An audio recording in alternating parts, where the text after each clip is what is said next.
દર્શક મિત્રો, આપ જોઈ રહ્યા છો વર્ધમાન ન્યૂઝ. વર્ધમાન ન્યૂઝને લાઇક ને લખતર ખાડિયા વિસ્તારમાં ખરા બપોરે પાવર વધી જતા અનેક ઇલેક્ટ્રોનિક્સ ઉપકરણો બળી ગયા. લોકો અસંખ્ય તાપમાં શેકાયા. લખતર ગામમાં અનેકવાર વિસ્તારમાં અવારનવાર પાવર વધી જવાના બનાવ બની રહે છે.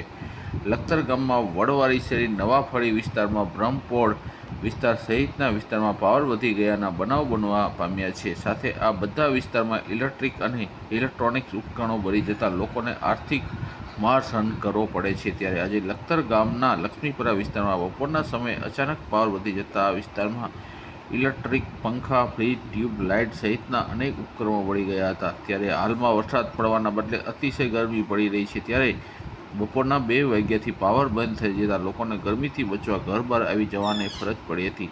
બપોરે લક્ષ્મીપુરા વિસ્તારમાં ગુરુ પુરાણ વાંચતા અને કથા શ્રાવણ કરતા લોકોને ભારે હાલાકીનો સામનો કરવો પડ્યો હતો. સતત પાવર બંધ અને ઇલેક્ટ્રિક ઉપકરણો બળી જતાં લોકોમાં રોષ ભભૂકી ઉઠ્યો હતો. રિપોર્ટર વિજય જોશી, લખતર, વર્ધમાન ન્યૂઝ.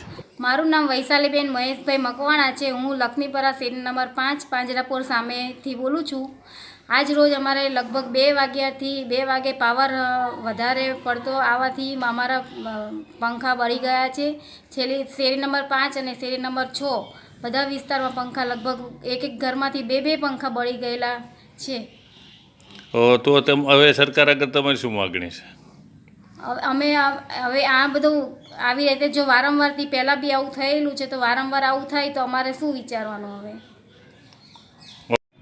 12:30થી અમારા એરિયાની અંદર લાઇટ બંધ છે અને પંખા જેટલા બળી ગયા, 20 પંખા, ટીવી બળી ગયા, કોઈના ફ્રીજ બળી ગયા અને હજી લાઇટનું કોઈ ઠેકાણું નથી. તમે યાર રજૂઆત કરવા ગયા હતા? હા, રજૂઆત કરવા અમે 4-5 જણા ત્યાં કમ્પ્લેને લખાવી હતી.